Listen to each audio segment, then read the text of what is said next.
Hello, good morning friends. My name is Mohsin Sayyed and welcome to our channel Udan Academy. Okay, so what we are going to study today? So today we are going to study our fourth part. Sorry, here I wrote 3 only. 4 part of History Standard 8 NCERT, which chapter number first, how, when and where. Okay, already we discussed a 3 part of this lesson. So here today we are going to study our fourth part of this topic. Is that clear? I hope so. अब तक हमने जो पढ़ा इस topic के बारे में, इस कंटेंट के बारे में, जो चीज़ें हमने कल पढ़ी है, जो भी हमारे प्रीवियस 3 पार्ट्स में, आप सभी को समझ में आई होंगी. चलिए, मैंने आपसे प्रॉमिस किया था कि ये लेसन जो है, ये टॉपिक जो है बहुत इंटरेस्टिंग होने वाला है. मैं बहुत सिंपल वे में इसको समझाऊंगा. मैंने ये प्रॉमिस किया था आपसे. ठीक है, आज सेम चीज़ देखिए कितना इंटरेस्ट आएगा. आज हम जानेंगे हमारा अगला unit, what is colonial. Colonial क्या है, जिसे हिंदी में कहते हैं उपनिवेशिक. जो हिंदी मीडियम के एनसीईआरटी में बच्चे हैं सीबीएसई के, वो भी आराम से देख सकते हैं, कंटेंट को समझ सकते हैं. What is colonial. तो कॉलोनियल आज हम जानेंगे कि कॉलोनियल क्या है, इसका क्या मीनिंग है, और साथ में हमारे इंडियन सोसाइटी में इसका क्या इन्फ्लुएंस पड़ा जब ब्रिटिश हमारे भारत आए. ये आप समझेंगे. इस चीजें आज इस लेसन से ये सारी चीजें क्लियर हो जाएगी. चलिए शुरुआत करते हैं. आइए. सो कॉलोनियल मूवमेंट जानते हैं. कॉलोनियल के बारे में, British came in India. Bharat में ब्रिटिश आए, अंग्रेज भारत आए. दे कंक्यूर्ड लोकल नवाब एंड राजास. जो स्थानिक राजा और नवाब थे, उन्होंने उनको जीता, सब्जुगेटिंग किया. ये सब्जुगेट एक वर्ड है, दबाना, दबदबा करना, अपना दबदबा किया. क्या हुआ, पहले भारत आए, ब्रिटिश भारत आए. उन्होंने क्या किया, जो वहां के लोकल नवाब और राजा थे या तो उनको हराया या तो उन पर दबदबा कायम किया. Then they establish their rules, और वहां पे अपना शासन क्या किया, स्थापित किया. पहले ब्रिटिश भारत आए, ठीक है. फिर आने के बाद उन्होंने क्या किया, वहां के जो लोकल नवाब और राजा थे उनके ऊपर अपना दबदबा, अपना वर्चस्व प्रस्थापित किया, उनको हराया और वहां पे अपना शासन स्टैब्लिश किया. And they establish there rule. ये बात यहां तक समझ में आई. 50% चीजें यहीं समझ में आई होगी आपको. ठीक है. अब देखिए आगे उन्होंने क्या किया, दे स्टार्टेड सब्जुगेटिंग द लोकल्स. अब जो स्थानिक लोग थे उन पर अपना दबदबा कायम किया. अब वो आ तो गए थे, अब भारत में वो आ गए, लोकल नवाब को हराया उन्होंने, अब रूल स्थापित करना था. तो जो वहां के लोग थे उनको एक्सेप्ट भी करना था कि ये अब हमारी पावर है, अब हम हमारी सत्ता चलाएंगे. तो दे स्टार्टेड सब्जुगेटिंग द लोकल. अब वहां के जो स्थानिक लोग थे, सब्जुगेटिंग, डराने और धमकाने लगे वहां के लोगों को. They establish control over economy and society. अब इतना तो नहीं था बस आ गए और कंट्रोल कर लिया. अब they wants to control over the economy and society. हमारे जो भारत की जो सोसाइटी, समाज था, उस पर भी उन्होंने कंट्रोल किया, और जो आर्थिक हमारा जो था, आर्थिक कारोबार था, वो उस पर भी उन्होंने क्या किया, कंट्रोल कर लिया. ये चीज यहां पे समझ में आई. They establish control over economy and society. और अब उन्होंने क्या किया, collect revenue to meet all their expenses. अब देखिए ये कितने शार्प थे. हमने पढ़ा है कि ब्रिटिश बहुत माइंडेड थे. देखिए कितने शार्प थे, उनकी नीयत देखिए कैसी नीयत थी.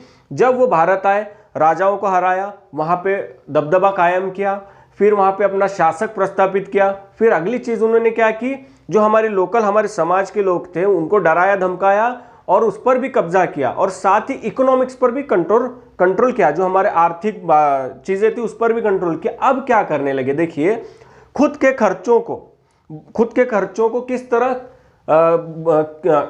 किस तरह से किया जाए. खुद के खर्चों को निपटाने के लिए उन्होंने क्या किया, रेवेन्यू इंक्रीज किया, टैक्स वसूल करने लगे.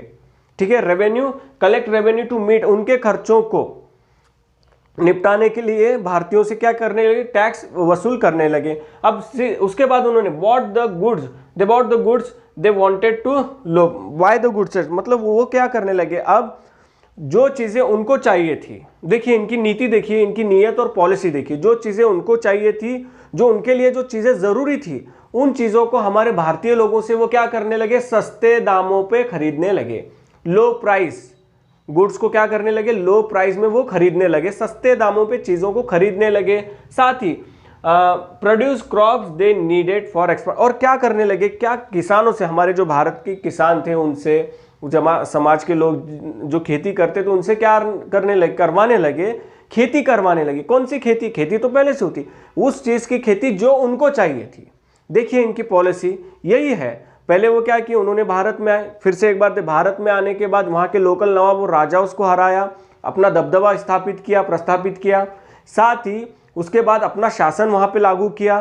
साथ में क्या किया उन्होंने, दे स्टार्टेड सब्जुगेटिंग, वहां के स्थानिक लोगों को डराने धमकाने लगे, इकोनॉमिक पे कंट्रोल किया, सोसाइटी पे कंट्रोल किया, रेवेन्यू कलेक्ट करने लगे अपने खर्चों को कम करने के लिए, अपने खर्चों को निपटाने के लिए, control over then goods they wanted to लो, दे बॉट द गुड्स, जो चीजें जो वस्तुएं उनको चाहिए थी वो सस्ते दामों पे खरीदने लगे। जबरदस्ती का मामला था ये सारा, ठीक है, कोई ऐसा मन मिलाव का नहीं था, जबरदस्ती था कि जो चीजें उनको चाहिए थी वस्तुएं कम दामों पे खरीदने लगे।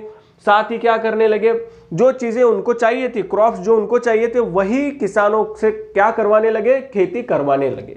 यहां तक चीजें समझ में आई। तो इसी को हम कहेंगे ना, फिर यही हो गया उपनिवेशिकवाद। We can say that they colonize India, यही कॉलोनाइज है, यही कॉलोनाइज है। We can say that British colonize India. तो ये किस तरह से, देखिए फिर से एक बार, ये बहुत छोटा सा लेसन होगा, बहुत सिंपल सा होगा, स्वीट सा होगा, समझ लीजिएगा बात को। The subjugating of one country by another, leading the political, economic and social culture changes. This process is known as colonization. समझ में आई? देखिए जब एक देश पर दूसरे देश के दबदबे से, जब एक देश पर दूसरे देश के दबदबे से इस तरह के राजनीतिक, आर्थिक, सामाजिक और सांस्कृतिक बदलाव आते हैं तो इस प्रक्रिया को उपनिवेशिकवाद कहते हैं।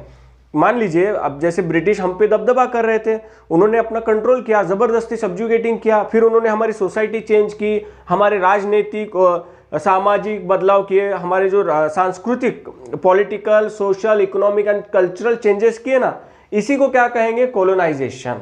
समझ में आई बात? आई होप सो ये जो आज का कंटेंट था, कंसेप्ट था, आपको बहुत प्यारे तरीके से समझ में आया होगा कि कॉलोनाइजेशन क्या है। सिंपल है, British came to India, they conquered the local nawab and rajas and they establish their rules. British Bharat में आए, उन्होंने स्थानिक राजा और नवाब को पराजित किया, हराया, अपना दबदबा हासिल किया उस पर, और उन्होंने क्या किया, अपना शासन प्रस्थापित किया। तो ये क्या है, यही कॉलोनाइज है। फिर उसमें उन्होंने क्या किया, दे स्टार्टेड सब्जुगेटिंग लोकल पीपल्स। तो ये सारी चीजें क्या है, ये सारी चीजें है कॉलोनाइजेशन। ठीक है, आई होप सो कि आज का जो ये हमारा छोटा सा लेसन था कॉलोनाइजेशन का, मैंने कहा था, प्रॉमिस किया था आपसे कि आपको ये बहुत सिंपल वे में और स्वीट तरीके से मैं समझाऊंगा। आई होप सो सभी को ये समझ में आया होगा, किसी को अब ये डाउट नहीं रहेगा कि कॉलोनाइजेशन मतलब क्या है, इसकी संकल्पना क्या है। और इसी के साथ हमारा जो टॉपिक है ये इसी को लेके पूरी जो टेक्स्ट बुक है कॉलोनाइजेशन, क्योंकि ये मॉडर्न पीरियड है, क्योंकि आपने 6th में एंशिएंट हिस्ट्री पढ़ी, फिर 7th में मॉडर्न मिडिवल, देन अब क्या है, ये मॉडर्न है। अब जब मॉडर्न पीरियड की बात करते हैं तो यहाँ पे कॉलोनाइजेशन की शुरुआत हो चुकी है। तो ये सारा हमारे जो टेक्स्ट बुक है, ये कॉलोनाइजेशन किस तरह से है, किस तरह से संस्कृति चेंज हो गई, हमारे जो कस्टम्स थे, चेंजेस थे, ये रीति रिवाज, हमारे रीति रिवाज, इन चीज़ों की वजह से, हाँ, कॉलोनाइजेशन की वजह से क्या हुआ, हमारे रीति रिवाज, परंपराओं में भी बदलाव आने लगे, शुरुआत होने लगी। ठीक है, understood? I hope so everyone understood, सभी को ये चीज़ समझ में आई होगी। किसी को अगर कुछ डाउट या क्वेरी है तो आप फिर से एक बार इस वीडियो को देख सकते हैं। अपना और अपने परिवार वालों का ख्याल रखें, सुरक्षित रहें। Take care of your self, your family. Thank you very much, have a nice day.